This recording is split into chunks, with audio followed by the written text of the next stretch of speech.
Good morning, Radhe Radhe friends. कैसे हो आप सभी? वीडियो अच्छी लगे तो लाइक कमेंट जरूर करें। तो मैं भगवान से यही प्रे करूंगी कि ये यूट्यूब बैन हो जाए। यूट्यूब पे ना इतनी गंदगी मच गई है जो बच्चों के लिए बहुत ही खराब है। बच्चे भी यूट्यूब देखते हैं, जैसे टिकटॉक बंद हो गया वैसे यूट्यूब को भी बंद हो जाना चाहिए। तब लोगों की असलियत समझ में आएगा कि कौन किसके नाम पे दाल रोटी खा रहा है, कौन कितना अमीर है, कौन कितना गरीब है। यहाँ पे आके लोग अपनी औकात दिखाते हैं और औकात ऐसे दिखाते हैं जैसे लगता है कि अंबानी वही हैं। तो अड़े बाबा के हस्बैंड भी आए थे और उसमें ऐसे दिखा रहे थे जैसे लग रहा था अंबानी के बाद यही सबसे बड़े वाले अंबानी हैं। अंबानी भी इनके आगे छोटे लग रहे थे लाइव में। अंबानी के पास कुछ नहीं है इतना जितना इनके पास है। तो थोड़ा अड़े बाबा के लाइव की बात करूंगी। एक चीज बोलूंगी, मुझे लगता था कि ये बंदा समझदार है। मुच्छड़ी नाम देते हैं क्योंकि मूछों पे ही ताव दे रहे थे। मुझे लगता था कि ये अड़े बाबा बदतमीज है। चलो, हस्बैंड तो समझदार है, समझदारी से हर चीज डील कर रहे हैं। एक बात बताओ, 2 दिन के बने रिश्तों के लिए तुम उबाल मार रहे हो, और जब तुम्हारे कुछ खास रिश्ते थे, जब उनको लोग उल्टा सीधा बोल रहे थे, तब आप लाइव आके तो ऐसे नहीं बोले। और 2 दिन के लिए वो लुल्ली आंटी और वो सैगी भैया के लिए आपको आग लग गई। ठीक है, लुल्ली आंटी बनाम जगत भैया चल रहा था तो इनको बीच में आने की जरूरत थी ही नहीं। मेरे हिसाब से तो बिल्कुल ही जरूरत नहीं थी। रही बात रिया ऋतिक बीच में कूदे, तो उनका जवाब भी लुल्ली आंटी और उनके बेटे देते। आपको तो देने की जरूरत नहीं, लेकिन लाइव में तो इन्होंने हद पार कर दी।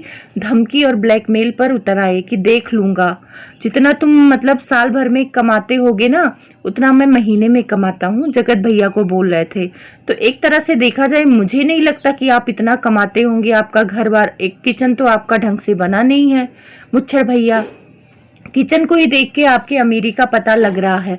और रही बात, जो आज आप आके लाइव में इतने दहाड़ रहे हो कि मेरे पास ये है, मेरे पास वो है, और रिया ऋतिक को बोल रहे थे कि जगत भैया के नाम पे कूद रहे हैं, वीडियो में व्यूज लाना चाहते हैं, नाम से कमाना चाहते हैं। अड़े बाबा को नहीं पता है कि रिया ऋतिक का जो बैकग्राउंड है काफी स्ट्रांग है। वो वीडियो बनाए ना बनाए, उनका अपना कोई फर्क नहीं पड़ने वाला है कि उससे वो पैसे ही कमाएंगे।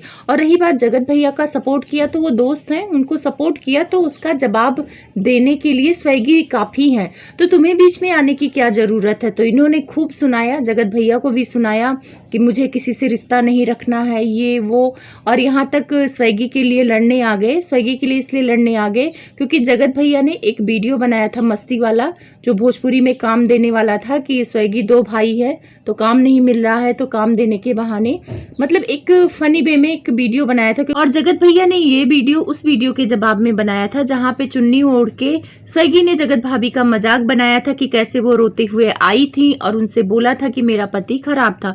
तो उस टाइम पे परिस्थिति इतनी खराब थी कि जगत भाभी हर किसी को अपने पति के बारे में बोल रही थी जा जाके कि मेरा पति खराब है। अब सबसे बड़ी गलती यही हुई जगत भाभी से कि एक लड़के से जाके अपने पति की बुराई की। आपको करनी ही थी तो अपने ही परिवार में, अपने ही दोस्तों में करना चाहिए था, स्वैगी से नहीं करना चाहिए था। तो ये बड़ी गलती की थी और उस गलती का खामियाजा अब जगत भाभी भुगत रही हैं, क्योंकि बात कैरेक्टर पर आ गई। जब उनकी माँ बोल रही है कि मेरे बेटे से दोस्ती करने के लिए मरी जा रही है, तो ये बहुत गलत साउंड कर रहा है। तो बाबा के हस्बैंड ने अपनी लाइव में बोला कि लोग मेरे नाम से कमाना चाहते हैं तो कमा लेने दो।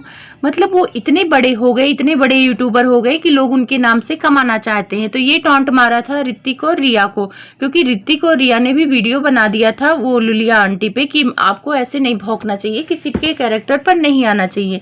तो यहाँ पे ये बोल रहे थे कि ऋतिक मतलब नशे में वो पौवा चढ़ा के रखते हैं, परमानेंट नशेड़ी हैं, ये सारी चीजें इन्होंने अपनी लाइव में बोला। अब देखो, ऋतिक को बोला है तो ऋतिक जवाब देंगे, उसमें हम लोग कुछ नहीं कर सकते हैं। लेकिन ऋतिक ने इनको नहीं बोला था, अड़े बाबा को या उनके हस्बैंड को कुछ भी नहीं बोला था। बोला किसको था? लुलिया आंटी और उनके बेटे को। तो उनको और ऋतिक का लड़ाई होना चाहिए था, लेकिन यहाँ पे कूदे बीच में कौन? ये हमारे अड़े बाबा के हस्बैंड, और काफी ज्यादा ही कूदे, काफी उल्टा सीधा। जगत भैया को भी बोला कि अब सारी बातें खोलूंगा, मुझे सब पता है, पूरे खानदान का 4 पुश्तों का पता है। तो वो धमकी दे रहे थे जगत भैया का कि तुम्हारे 4 पुश्तों की बातें मैं खोलूंगा, तुम्हारे पूरी खानदान की बातें खोलूंगा, क्योंकि जगत भैया ने भी अपने लाइव में बोल दिया था। जगत भैया ने बोला था कि सीसीटीवी खंगाल के मैं लाऊंगा, लोगों के बारे में बताऊंगा कि अपने सास और अपने परिवार के बारे में लोग कितना गंदा बोलते हैं और आज बड़े अच्छे बने घूम रहे हैं। तो ये इनडायरेक्ट वे में इशारा अड़े बाबा के ही तरफ था। तो वही मिर्ची शायद लगी थी और वही इनके मुच्छड़ पति गुस्सा कर रहे थे कि मैं भी खानदान की बातें लाऊंगा। तो भाई लाओ, मज़ा पब्लिक को ही आने वाला है। आप लोग अपने खानदान का खोलो, वो उनके खानदान का खोलेगा, तो इसमें कुछ जाएगा नहीं, इसमें बदनामी तुम दोनों की ही होगी। तो यहाँ पे ये लाइव प्राइवेट कर दी गई है अड़े बाबा की, और लग भी रहा था कि इनके हस्बैंड लैला मजनू चढ़ा के ही आए थे। और वो ट्रेन वाली वीडियो जो भी इन्होंने बनाई थी अड़े बाबा के हस्बैंड ने, वो भी पौवा चढ़ा के ही बनाई थी। लोगों का कहना कि फंक्शन में ये पीते हैं, और इस बात का जिक्र जगत भैया ने भी कर दिया है कि हाँ, ये लोग जहाँ पे ये बंदी है, इसको नहीं पिया जाता है, वहाँ पे ये लोग खोज खोज के लाके पीते हैं। तो चलो, पीना खाना वो इनका पर्सनल है, कौन पीता है कौन खाता है, इस पे टिप्पणी करना बहुत वो नहीं है कि कौन पीता खाता, अपनी पसंद है। कोई नहीं पीना खाना चाहता है, कोई होता है पियक्कड़, तो उसके बारे में उसकी परिवार सोचेगी, हम लोग को कोई लेना देना नहीं है। पर हाँ, कमेंट आ रहे थे नीचे कि मुच्छड़ जीजा पौवा चढ़ा के बैठे हैं। तो हाँ, मुझे भी लग रहा था, आंखें लाल लाल थी और ऐसे लग रहा था कि कैमरे में घुस के जगत भैया को मार ही डालेंगे। और ब्लैकमेल तो ऐसे कर रहे थे कि मैं ये कर दूंगा, वो कर दूंगा, 4 खानदान का पुस्तों का लेके आऊंगा, राजपूत हूँ, ये हूँ, वो हूँ। तो ये सारी चीजें देख के मुझे लगता है कि कहीं ना कहीं बड़ी जाति का इनको घमंड है, और उसका घमंड ये दिखा रहे हैं। तो एक तरह से देखा जाए कि ये अपने आप को बहुत ज्यादा धनी साबित कर रहे हैं। लेकिन जो यूट्यूब पे आज लाइव आके आप अपने आप को प्रेजेंट कर रहे हो मुच्छड़ जीजा जी, वो सारी देन जगत भैया की है, उनका ही बनाया फेस वैल्यू है। अगर वो इनकी शादी ब्याह नहीं करते तो आप लोग आज यहाँ पे भौंकते नहीं और आके ये औकात नहीं दिखाते कि मेरे आगे तो कोई है ही नहीं, जो हूँ मैं हूँ। और इन्होंने बोला है मुच्छड़ जीजा ने कि मैं स्वैगी का साथ दूंगा और मरते दम तक दूंगा, हमेशा दूंगा। तो भाई दो ना, तुमने तो 4 दिन के आए रिश्तों के लिए पुराने रिश्ते खराब कर लिए। इसका मतलब कि तुम लोग इनसे रिश्ता रखना ही नहीं चाहते थे जगत भैया से। आंटी जी चाहे कितनी भी लड़ाइयाँ करती हैं, लेकिन बीच बीच में बोलती रहती हैं कि मुझे बेटी से कोई प्रॉब्लम नहीं है। अंकल जी ने भी बेटी की, अभी एक आया था उनका रील मैंने देखा था जिसमें अंकल जी का कट करके किसी ने लगाया था, उसमें अंकल जी बोल रहे थे कि मतलब बहुत समझदार लड़की थी ये अड़े बाबा। बाद में पता नहीं क्या हुआ क्या नहीं हुआ। और अड़े बाबा जितना कूद रही हैं इतना नहीं कूदते हैं, मतलब बहुत गंदा लग रहा है, इतना एटीट्यूड दे रही हैं। ठीक है, आपका चैनल अच्छा चल रहा है, आपको पब्लिक पसंद कर रही है, इसका मतलब ये नहीं कि आप किसी को सपोर्ट करोगे। और यहाँ पे आके आप ये सपोर्ट कर रहे हो। स्वैगी की मम्मी ने सही बोला, ठीक है, लड़ाई अगर जगत भैया की तरफ से पोक किया गया तो पोक करने का भी तरीका होता है, किसी के कैरेक्टर पर आकर उंगली नहीं उठाना होता है। अगर आपकी बीबी यानी अड़े बाबा पे कोई कैरेक्टर पर उंगली उठाए तो कैसा लगेगा। तो कुल मिला के मुझे देखा जाए तो अड़े बाबा की लाइफ बिल्कुल ही नहीं सही थी। ठीक है, अगर अड़े बाबा बदतमीजी करती थी तो जायज था, पर यहाँ पे उनके हस्बैंड बदतमीजी किए और बहुत कुछ बोले, तो वो मुझे समझ में नहीं आया। आप लोग को सही लगा है तो प्लीज़ कमेंट करके बताना। उधर से आंटी जी का भी लाइव आया तो उन्होंने भी वही सब बोला कि मुझे नहीं उम्मीद था कि मेरे दामाद थे, पैर पखारा था और मेरे साथ ऐसा करेंगे। उन्हें 2 दिन की मम्मी या मामी जो भी लुलिया आंटी बनी है उनके वजह से मुझे उल्टा सीधा बोलेंगे और मेरे परिवार को बोलेंगे। तो यहाँ पे आंटी जी कहीं ना कहीं मुझे सही दिखाई पड़ रही हैं। ठीक है, आप लोग का एक गहरा रिश्ता है। अब लुलिया आंटी से आपका कौन सा मामी मामा का रिश्ता निकल गया वो हमें नहीं मालूम है, पर आंटी जी से आपका रिश्ता है। आंटी जी ने आपका पैर धुला है, आपको इज्जत दिया है, दामाद बनाया है, तो उस चीज का आपको इज्जत रखना चाहिए था। आंटी के घर के बहू की इज्जत जा रही थी तो आप उस इज्जत को ढकने आते। भले कितनी भी लड़ाई हो जाए हमारे घर में, अगर हमारी वो भाभी हैं, चाहे कोई तीसरा आदमी अगर उनको कुछ कहेगा तो हम उसके लिए सपोर्ट करेंगे। घर में हम चाहे कितने भी लड़े कटे, वो सबके घर में लड़ाइयाँ होता है, लेकिन अगर कोई बाहर वाला आके किसी के इज्जत पे उंगलियां उठाएगा तो घर वाला बोलेगा। तो यहाँ अगर आप उनको मानते अपनी सास तो उसके लिए, अपनी भाभी के लिए आवाज उठाते, पर यहाँ तो आप उस बंदे को सपोर्ट कर रहे हो जो उनकी इज्जत को तार तार करने पर लगा है। तो यहाँ पे गलत तो हो। और रही बात जो आप कन्यादान वाली बात कर रहे हो, ये कन्यादान वाली बात आपके ही तरफ से आई थी। तब ये अड़े बाबा दिल्ली गई हुई थी, वहां पे ये ननद से अपने क्या आग लगाई क्या नहीं लगाई वो नहीं पता। वहीं पे ननद ने बैठ के आंटी जी को क्या क्या नहीं सुनाया कि अरे कौन सा कन्यादान करके इन्होंने एहसान कर दिया है, उसके बदले में खूब पैसे कमाए हैं, डॉलर कमाए हैं, ये कमाए हैं। तो किसी को भी गुस्सा आएगा। उस टाइम तक तो इनके घर से कोई बात नहीं आती थी कि हमने कन्यादान किया। तब बेंगलोर वाली दीदी और उनकी मम्मी ने एक ब्लॉग बनाया था कि इतना उल्टा सीधा बोलने की जरूरत नहीं है।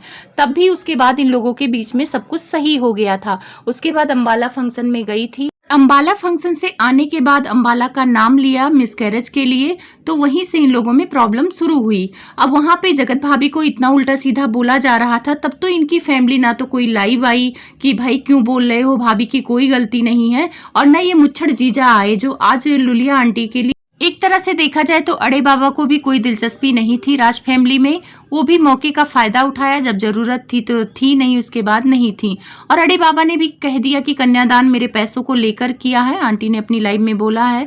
तो आंटी ने बोला है कि भगवान को पता है कि मैंने क्या दिया क्या नहीं दिया, और मैंने कोई कन्यादान वाला मुद्दा कभी उठाया ही नहीं है, ये खुद से उठाई है। और रही बात मैंने बोला कि 2 बेटी 1 बेटा है मेरे, तो ये बात मैंने तब बोली थी जब सामने से ये अड़े बाबा ने खुद बोला था कि मेरे माँ बाप मर गए हैं, मेरा कोई नहीं है। जब ये जोश टॉक पे गई हैं तब वहीं से इन लोगों में प्रॉब्लम होना शुरू हो गया था कि वहां पे भी इन्होंने राज फैमिली का नाम नहीं लिया। जोश टॉक से ही इन लोगों के बीच में दूरियां हो ही रही थी, तब तक ननद ने आग लगा दिया। तो यही सारी चीजें इन लोगों के बीच में दूरियां बनाने का काम आ रहा है।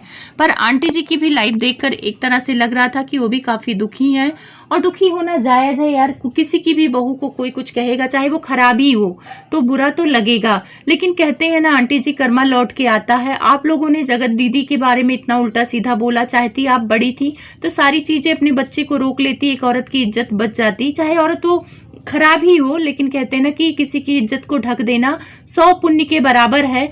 तो आंटी जी कर्मा मिलता है, भगवान ने आपको कर्मा दिया है। आप दूसरे की बेटी बहू की इज्जत उड़ाई थी, तो आपकी बहू की इज्जत उड़ रही है। कहते हैं भगवान की लाठी में देर होती है पर अंधेर नहीं होता है, तो भगवान का किया सामने आता ही है। और रही बात अड़े बाबा का, तो अड़े बाबा का किया भी उनके सामने आएगा, क्योंकि इंसान सब कुछ भूल जाना चाहिए, लेकिन बुरे वक्त में खड़े हुए इंसानों को कभी नहीं भूलना चाहिए, चाहे आपके पास कितने भी पैसे आए। तो यहाँ मैं किसी को भी सही नहीं बोलूंगी, सब एक से बढ़ के एक हैं। आप लोग को क्या लगता है, कौन सही कौन गलत है, अपना पॉइंट जरूर रखें। और जो मेरी वीडियो को लाइक और सब्सक्राइब करते हैं उनको तहे दिल से धन्यवाद।